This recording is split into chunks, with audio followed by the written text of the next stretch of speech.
For 3,000 years, the Vrethkai had ruled the stars, not through diplomacy or wisdom, but through blood and silence. And every civilization in the known galaxy understood this truth deep in their bones.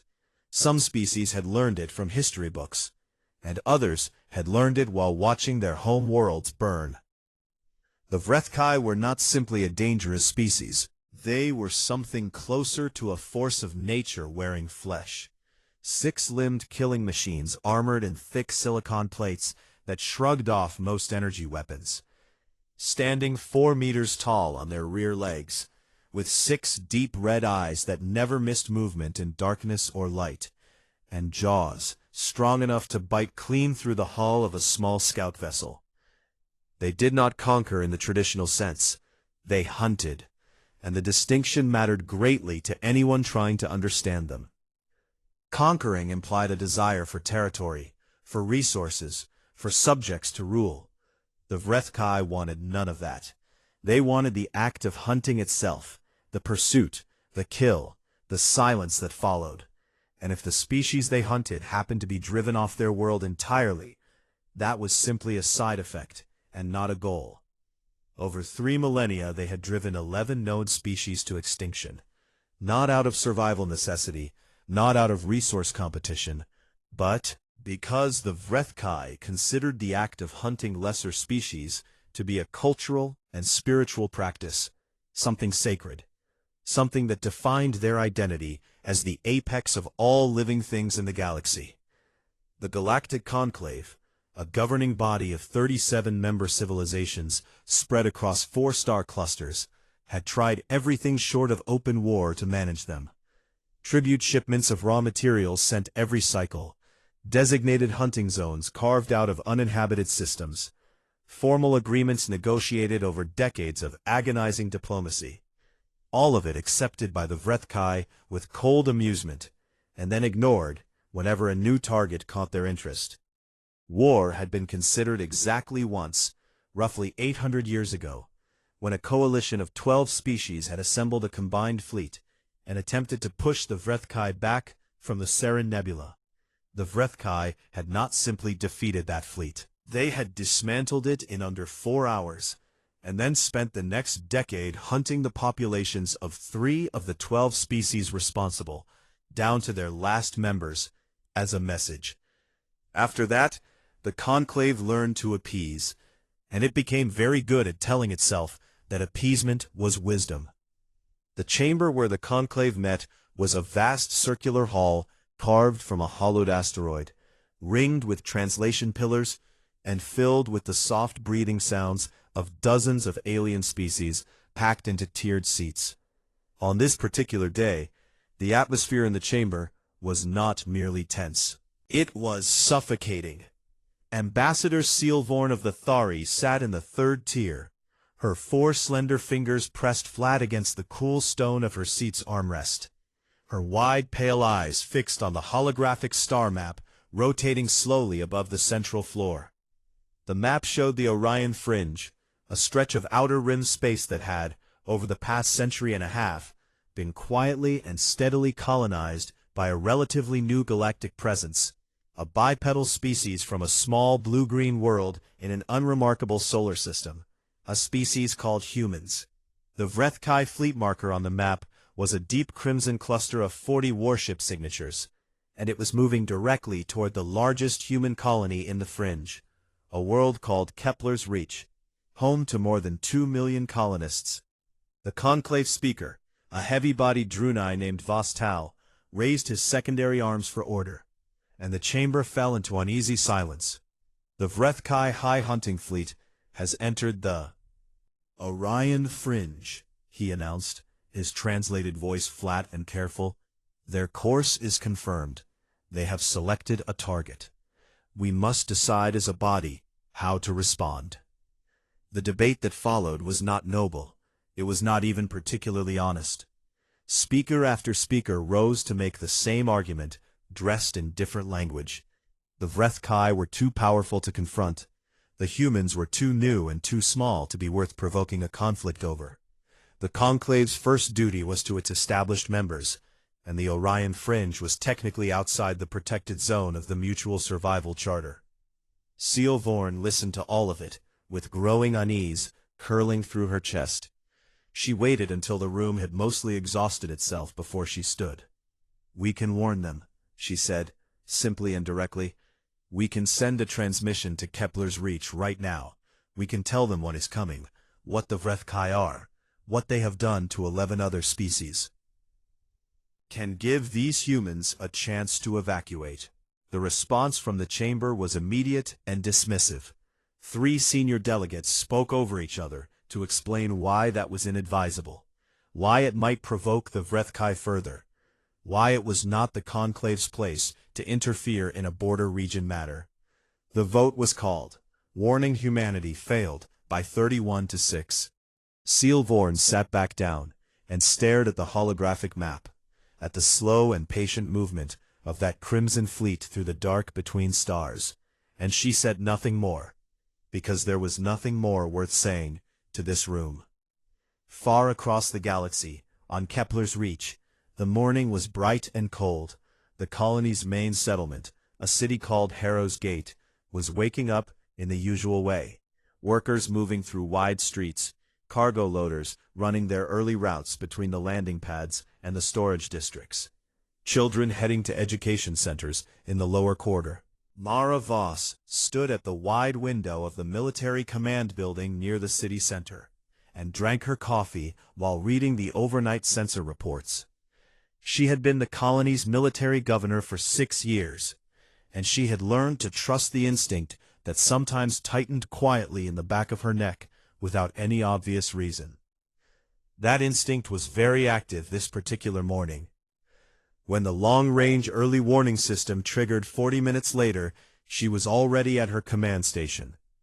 And when the Vrethkai High Hunter's transmission came through on every open frequency, in every known galactic language, the translated words filling every speaker and screen in Harrow's Gate simultaneously, General Voss read them twice, and then read them a third time. The Vrethkai fleet dropped out of faster-than-light travel in high orbit above Kepler's Reach at exactly the moment their transmission had promised, dawn by the colony's local clock, and the 40 warships spread into a hunting formation that their species had refined over 3,000 years of practice against species that always, without exception, panicked and scattered. They did not scatter this time. General Mara Voss had spent the 40 minutes between receiving the transmission and the fleet's arrival doing exactly one thing: preparing. Not evacuating, not negotiating, not transmitting distress pleas to a galactic conclave she had no particular reason to trust. Preparing. Every armed vessel in the Kepler's Reach Colonial Defense Force was already in orbit when the Vrethkai arrived. 14 warships, 22 armed patrol craft, and 9 repurposed cargo haulers, fitted with railgun arrays, that the colony's engineers had quietly assembled. Over the past decade, under the official designation of asteroid mining equipment, the Vrethkai fleet commander reviewed the human vessel count from his command bridge, and experienced something he recognized as faint amusement. 23 years of hunting across 6 star systems, and he had never once faced a prey species that positioned itself in orbit to meet him, rather than scattering toward the nearest jump point. It was, he thought, a charming and ultimately meaningless gesture. He gave the order to advance. The first 30 seconds of the engagement went the way the Vrethkai expected. Human weapons hit Vrethkai shielding and produced impressive light effects without penetrating. Vrethkai return fire cut 2 human patrol craft apart cleanly and efficiently. The humans were brave, but outmatched, and this was proceeding normally. Then 3 human warships on the left flank did something strange. They turned and ran. The Vrethkai, being predators to their core, followed instinctively. 6 of their warships broke formation to give chase, which was precisely what General Voss had designed for. The cargo haulers, labeled as asteroid mining equipment, positioned dark and quiet on the far side of Kepler's Reach's moon, opened fire into the exposed flanks of those 6 pursuing ships at point-blank range. 3 Vrethkai warships were destroyed in under a minute. The other three pulled back with serious damage. For a long moment, the Vrethkai fleet commander stared at his tactical display in complete silence. He had not been ambushed in 11 campaigns. He processed the information carefully, and then did what apex predators always do when a tactic fails. He applied overwhelming force, ordering the full fleet forward simultaneously, accepting that the humans had one trick and it had already been spent. What he had not considered was that it was not the only trick. The human warships split into 4 independent groups and began operating as though they were 4 completely separate engagements happening at once. One group pulled the Vrethkai fleet's attention starward, while another looped under the orbital plane. One group feinted a run at the fleet's supply vessels, while the fourth hit the landing craft bays on the 3 largest Vrethkai warships with targeted strikes designed specifically to slow the deployment of ground troops. The Vrethkai hive coordination, the ability to think and move as a unified pack, worked beautifully against a single enemy formation. Against 4 simultaneous independent threats moving in ways that shared no obvious common tactical logic, it began to lag, commanders waiting a fraction too long for guidance from the pack mind before responding to immediate threats in front of them. Kepler's reach cost the Vrethkai 9 warships in orbit, more losses in one engagement than they had suffered in the previous 2 centuries combined. Eventually, the numbers told, and the ground assault began. Vrethkai drop pods hit the surface of Kepler's reach in 100 locations simultaneously, cracking open to release hunters who had been bred and trained for exactly this kind of work. Moving through alien terrain, locating prey, killing with speed and efficiency, and for the first minutes, they moved through the colony's outer settlements, finding them completely empty, evacuated, with a discipline that surprised the hunters. But the settlements were not simply abandoned. They were prepared. The first Vrethkai hunting party to enter the warehouse district of Harrow's Gate triggered overlapping automated defensive systems that channeled them into a kill corridor between 2 buildings. When they attempted to exit through the buildings themselves, they found the walls reinforced with composite shielding panels and every window and door sealed from inside. Cutting tools would take an hour to get through. The humans had been building fortifications into the architecture of the colony for years, quietly, under the guise of weather hardening and structural upgrades, in plain sight of anyone who might have looked carefully enough. The Vrethkai adapted. They were not unintelligent, but every adaptation was met with a counter that felt as though it had been planned well in advance, because it had been. General Voss had wargamed the defense of Kepler's reach against a superior ground force for 3 years running, and every scenario had fed the preparation of the next layer. The fighting in the streets was brutal and close, and the humans took losses, real losses, names that Voss would carry in her memory long after the battle ended.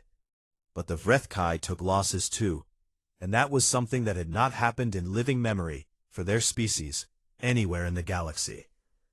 By the end of the 2nd day, Vrethkai ground forces held roughly a third of the outer settlement zones and had pushed perhaps 4 kilometers into the colony's interior. Against a species with no real combat tradition, that would have been the end.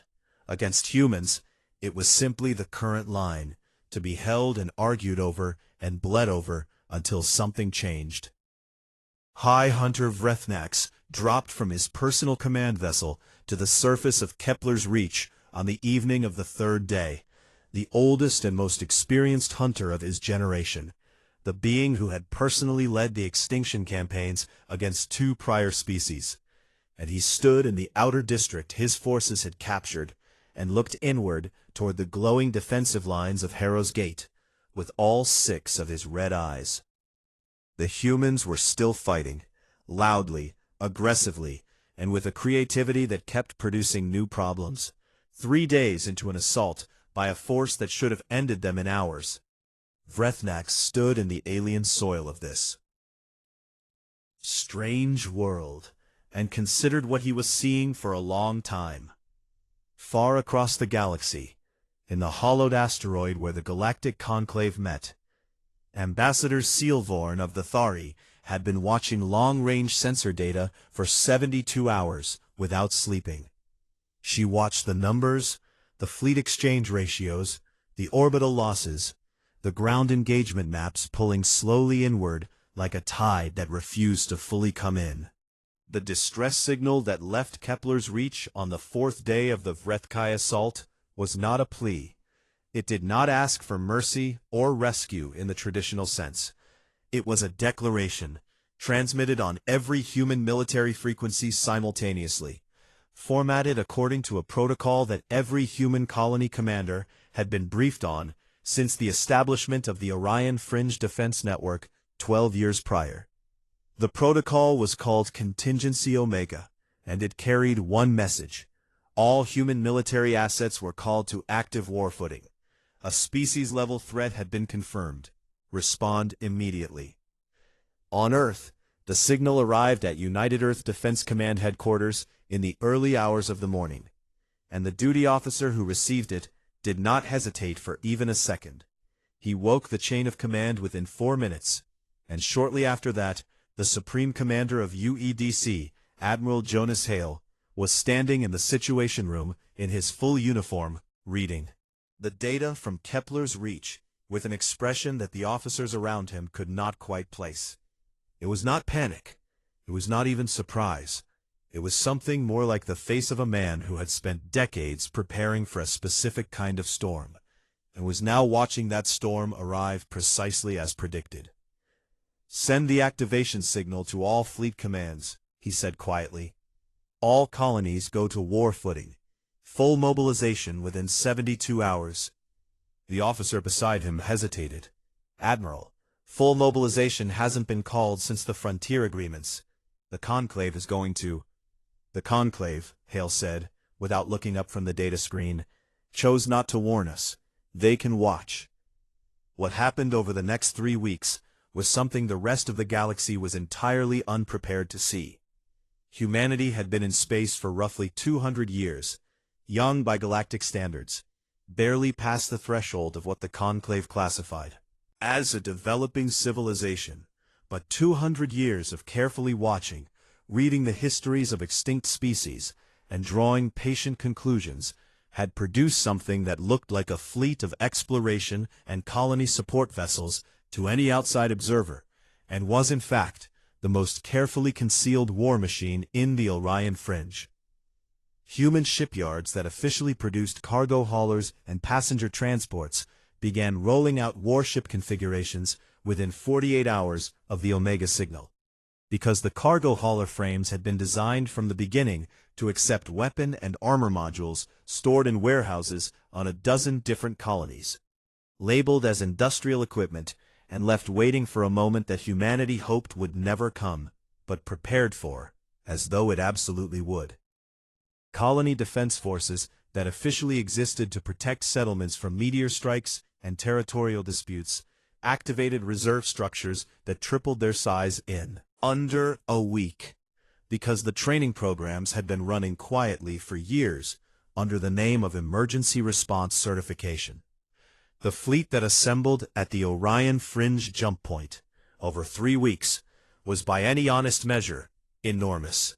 More than 200 dedicated warships, over 400 strike craft, mobile repair platforms, and 3 command carriers that dwarfed anything else in the formation. And every vessel in it had a crew that had been drilling for exactly this kind of war since the day they enlisted. The Galactic Conclave watched this assembly on their long-range sensors and went very quiet. The specific quality of quiet that settles over a room full of beings who have just realized they have badly miscalculated something important. Ambassador Sealvorn watched the fleet numbers grow on her screen and felt something sharp and complicated move through her. She had voted to warn the humans and been denied, and now she was watching a species that the Conclave had handed to the Vrethkai as an acceptable lost turn. That choice into something that was going to reshape the galaxy for a long time. She sent a private transmission to Admiral Hale's flagship before the fleet jumped. She had learned from watching the humans that they responded well to directness, so she was direct. "Admiral, I am Sealvorn of the Thari. I voted to warn your colony, and I was denied. I want you to know that. I also want you to know that in 3,000 years, nothing has stopped the Vrethkai. They have ended 11 species, and they have never once been stopped. Please understand what you are walking into." The reply came back within the hour, transmitted personally by Hale himself, and it was 6 words. "We read your histories, we're ready." On Kepler's Reach, General Voss received word of the fleet's approach on the 18th day of the siege. Her forces had been compressed into the inner third of colony, holding a defensive perimeter around Harrow's Gate's core districts through prepared fortifications, rotating rest cycles that kept fresh fighters always on the line, and a supply management system rationing the colony's stores with careful precision since the very first hour. She was tired in her bones. They all were. But she was not broken, and neither was anyone standing beside her. Vrethnax knew the human fleet was coming. His intelligence network was still functional enough to tell him that much, and for the first time since landing on this world, he held a command meeting that carried a tone he had never once used in his 300 years of active hunting. Urgency. "They are sending their full strength," one of his subcommanders said. "We should withdraw and find a softer target. Hit their colonies one at a time, rather than facing a concentrated force." Vrethnax was quiet for a long stretch, longer than his commanders were comfortable with. "There is no softer target," he said finally. "I have been watching these creatures for 18 days. They are all like this. Every single one of them is like this." His subcommander had no answer for that, because nothing in 30,000 years of Vrethkai hunting history had produced a framework for understanding what he had just been told. The human fleet dropped out of faster-than-light travel at the edge of the Kepler's Reach system on the 21st day, and arranged itself in the patient, methodical way that Vrethnax had already come to associate with humans. Not fast, not showy, just deliberate and thorough.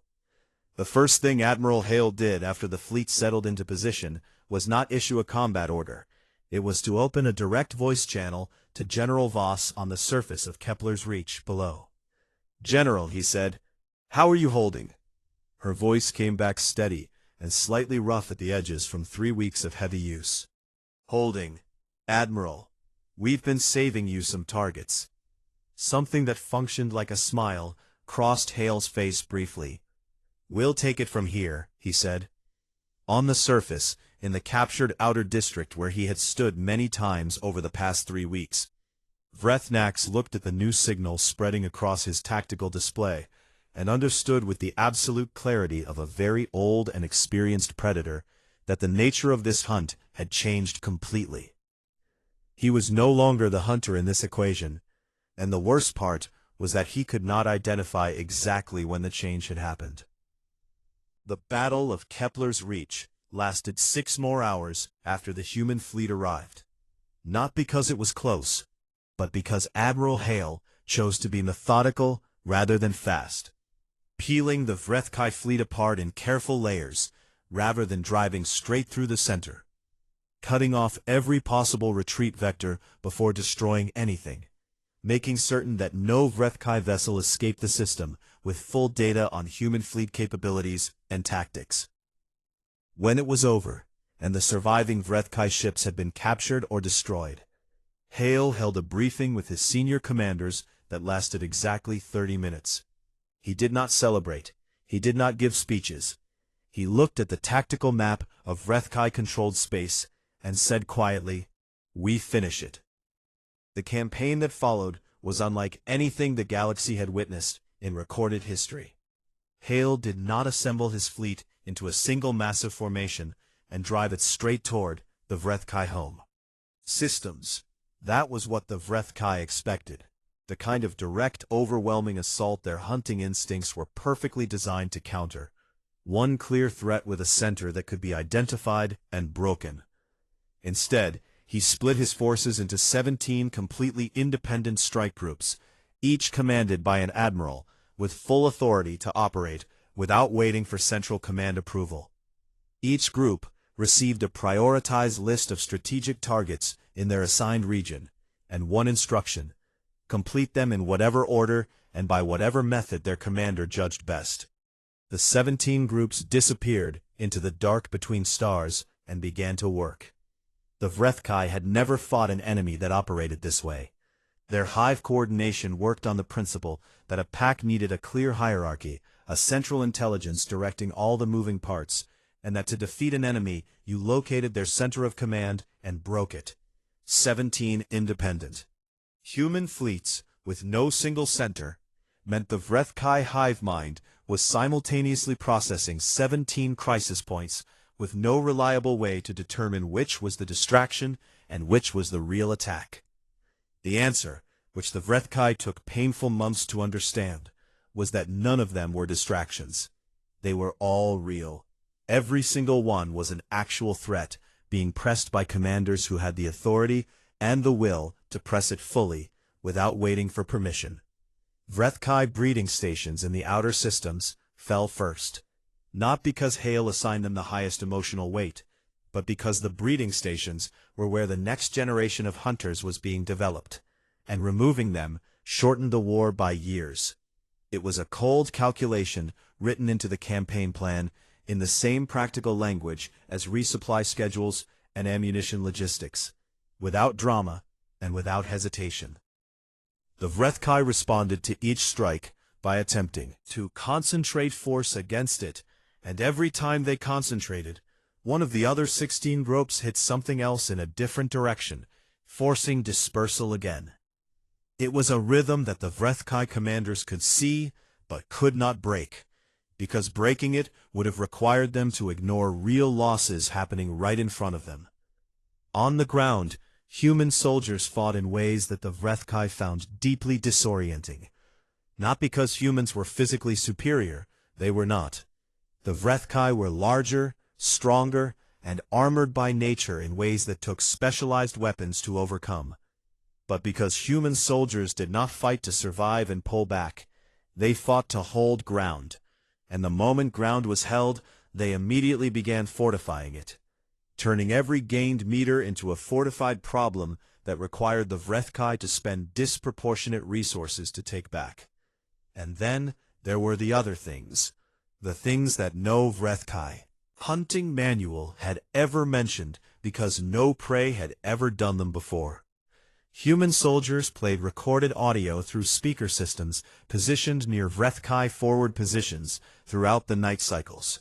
Not weapons fire or alarms, just continuous sound, human voices, and music, calibrated specifically to interfere with the near-total silence the Vrethkai required for their version of deep rest. Not loud enough to count as an obvious attack, just persistent enough to slowly degrade the ability to recover between engagements. They left false supply caches rigged to trigger cascading system failures in any Vrethkai equipment that interfaced with them. The Vrethkai learned to spot obvious traps quickly, so humans made the traps look like accidents, like equipment dropped by retreating forces, like genuine abandoned supplies that just happened to be in the path of an advancing unit. A Vrethkai sub-commander named Vrethsel, operating deep in the outer Keth systems 6 months into the campaign, made an entry in his command log that was later recovered by human forces and translated. They do not fight like hunters. They fight as though the environment itself is a weapon in their hands. I have begun to feel the way prey feels, and I do not have the vocabulary in my language to describe what that sensation is like. The hive mind felt it too. Not fear in the way that most species understood the word, because the Vrethkai did not have a perfect equivalent concept built into their psychology, but a spreading, growing awareness that something had gone fundamentally wrong with the nature of this hunt, that the prey was not behaving in any way that 3,000 years of accumulated predator wisdom had prepared the species for. Back in Conclave space, the 37-member civilizations watched the campaign unfold with an emotion that was equal parts relief and unease. Relief because the Vrethkai were being dismantled, which none of them had ever believed was possible, and unease because of how it was being done. There was no rage in the human advance, no speeches about revenge for Kepler's reach, no broadcasts full of righteous anger, just systematic, patient, industrial war-making that worked through the list of strategic targets the way a trained worker works through a task schedule, efficiently and without wasted motion. Ambassador Seal Vorn found that quality more striking than any weapon the humans carried. She had expected rage from a species that had been attacked without warning. What she saw, instead, was something colder and more focused, and she spent a long time sitting with what that meant. The final stand came at the Vrethkai homeworld, a large, dark planet orbiting a red star, its surface covered in the deep forest terrain that the species had evolved in over millions of years. And Vrethmax commanded the defense of it personally, pulling every remaining loyal hunter into the home system for a last concentration of strength. He stood in the command citadel on the high plateau above the capital hunting grounds and watched the human fleet enter his home system on his screens. Watched them arrange themselves in orbit with that same patient mechanical confidence he had been watching for months now. And he felt something clarify inside him with the cold precision of a blade. He opened a direct channel to Admiral Hale's flagship. "Why did you not run?" he said. It was not quite an accusation, and not quite a question. Space between the two, in a place that Vrethnax had never needed to speak from before. Hale's response came back without hesitation, and it was transmitted on every open frequency so that every Vrethkai still alive in the home system could hear it clearly.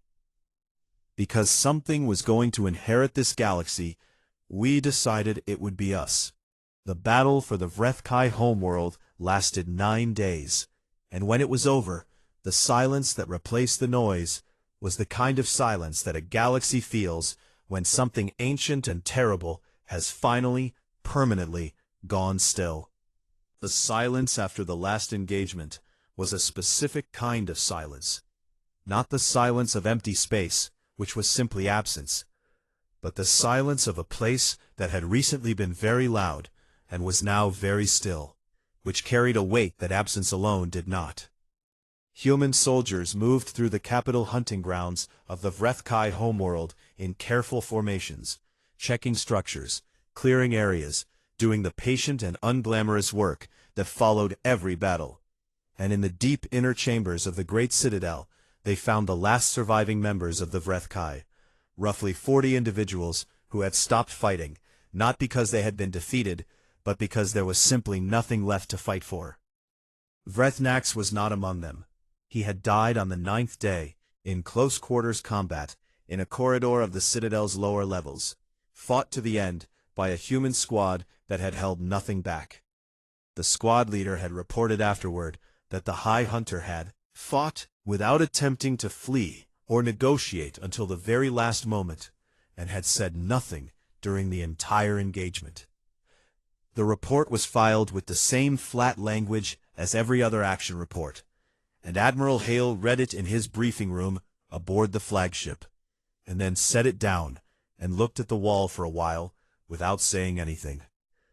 The decision not to conduct orbital bombardment of the Vrethkai homeworld had been Hale's alone, made before the battle started, and not changed despite pressure from 3 of his senior commanders, who pointed out accurately that finishing the ground war from orbit would save human lives. It would, Hale had told them, and we are not doing it. If this is how it ends for them, then they get a fight at the end of it.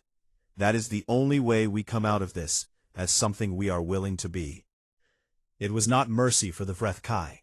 They had not earned mercy, and Hale was honest enough with himself not to dress it up as something it wasn't. It was a line drawn carefully in the accounting of what humanity had done, so that the answer to the question, what did humans do, was they fought, and not they erased from a safe distance. The distinction mattered to him in a way he could not fully explain, and did not try to explain to anyone else. 2 years after the last shot was fired, the Galactic Conclave convened in full session for the first time since the war had begun. The session had been requested by the United Earth Diplomatic Corps, and the chamber was fuller than it had been in decades. Every member civilization represented in person, rather than by remote transmission, because none of them wanted to miss what was about to happen. The atmosphere in the chamber was complicated, in the way that only very large rooms, full of very old fears and very fresh memories can be complicated. There was relief, because the Vrethkai were gone, had haunted the galaxy for 3,000 years, would never come back. There was awe, because what humanity had done in the past 2 years had fundamentally changed what every species in the room believed was possible. And underneath both of those, there was a specific kind of apprehension. The apprehension of a room full of beings, waiting to find out what the new most powerful force in the galaxy was going to want, now that it had proved what it could do. Sealvorn sat in the same third-tier seat she had occupied during the session 2 years ago, the session where she had lost the vote to warn Kepler's reach by 31-6, and she watched the human delegation take the floor. The lead human diplomat was a woman named Yara Chen, and she spoke without theatrical pausing or dramatic build-up, in the same direct and practical way that Sealvorn had come to associate with humans who were being completely serious. "We are here to offer a charter," Chen said, "a mutual defense agreement, open to every member of this conclave and to any other civilized species that chooses to join it. Under this agreement, humanity commits to the active defense of every signatory against any external existential threat. We commit to free passage for all signatory vessels through human-controlled space, to open trade terms, and to shared intelligence on emerging dangers. We ask in return that every signatory commit to the same for others, and that every signatory formally recognize one principle above all others. No species may ever be hunted to extinction, not by any outside power, and not by us." The chamber was very quiet. One of the senior Drunai delegates leaned toward his neighbor and said in a low voice, "They defeated the Vrethkai, and they came here to offer us protection?" His neighbor did not respond, because she did not have an answer that felt like enough. The vote to ratify the Mutual Defense Charter passed, 36-1.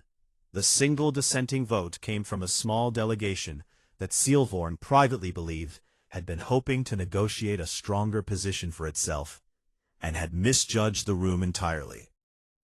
Afterward, Sealvorn walked with a human soldier through the ruins of a Vrethkai outpost on one of the border worlds where the old hunting territories had been.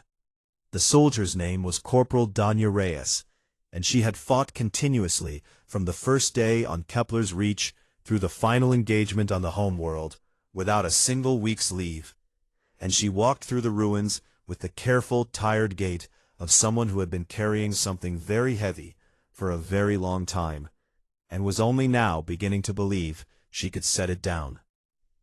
"Does your species feel triumph?" Sealvorn asked, watching the soldier's face with genuine curiosity. Reyes walked a few more steps before answering. She looked at the shattered walls of the outpost, at the empty sky above them where nothing hunted anymore, and her expression was not the expression Sealvorn had expected from a victor. It was not pride, and it was not satisfaction, and it was not relief. It was something quieter and more permanent than any of those things. "We feel tired," Reyes said, "and we feel like we need to make sure we never have to do this again." On Earth, the memorial construction project finished in the spring of that second year after the war ended. The main monument stood in the center of the new Defense Memorial Square in Geneva, a tall structure of dark composite stone inscribed with the name of every human who had died from the first moment of the Vrethkai assault through the last engagement. 847,000 names, in columns fine enough to require a magnifying lens to read individually. Below all of those names, carved into the base of the monument in letters large enough to read from across the square, was an inscription in To all species the galaxy forgot to warn. It was not an accusation against the Conclave. Hale had been specific about that in the design brief. It was a memorial and a promise at the same time. A marker placed not for anyone's guilt or anyone's pride, but for the 11 species that had come before humanity, and the obligation that the living carried because of them. In a school on a Thari colony world, a child named Vel Sorn, the young niece of Ambassador Sealvorn, was shown a broadcast recording of the human colony ship launch ceremony from that same spring. The great vessels rising from Earth's surface toward new stars, their running lights visible from the ground as small moving points of light climbing slowly up through the dark. Vel Sorn watched the lights until they disappeared into the sky, and then she asked her parent what humans were. She had been hearing the adults around her talk about humans in the way that people talked about things that had permanently changed the shape of the world they lived in. And she wanted a real answer and not a child's version of one. Her parent considered the question for a long time, in the way that questions deserving real answers deserved real consideration. "They are the reason," her parent said finally, "that nothing hunts in this galaxy anymore." Vel Sorn looked back at the sky where the lights had been, at the dark and open space between the stars that was now, for the first time in 3,000 years, something other than a place of fear. And she thought about that answer for a long time.